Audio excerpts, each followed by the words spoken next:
నాగార్జున సాగర్ మా కాంగ్రెస్ కట్టింది, శ్రీశైలం ప్రాజెక్ట్ని మా కాంగ్రెస్ కట్టింది, మా జవహర్లాల్ నెహ్రూ కట్టిందని చెప్పి గొప్పలు చెప్పుకుంటున్న సన్నాసి మీకు కొంచెమైనా సిగ్గి సోయి ఉండాలి. శ్రీశైలం ప్రాజెక్టు కడితే ఎవరికి ప్రయోజనం జరిగింది?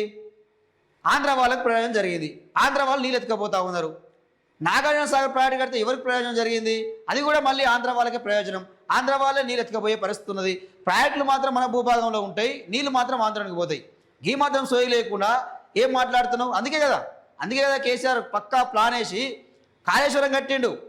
సో మేడిగడ్డ పిల్లలు కుంగింది అనుకుందాం, దాన్ని రిపేర్ చేయొచ్చు కదా, మరి దాన్ని రిపేర్ చేస్తలేవు.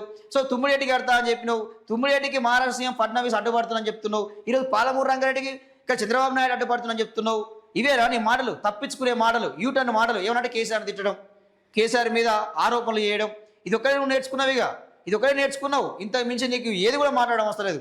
ఇక కేసీఆర్ అంటే నీళ్ళు అంటే కేసీఆర్ అని చెప్పి అప్పుడు బీఆర్ఎస్ ప్రచారం చేసుకురని చెప్పి ఒక విలేకరు అడిగితే సో దానికి సమాధానం ఏం చెప్తుండు? ఊకవా రాములు, గట్టెట్లుంటుంది? కేసీఆర్ అంటే సారా అంటే కేసీఆర్ అని చెప్పి మాట్లాడిన మనగాడిన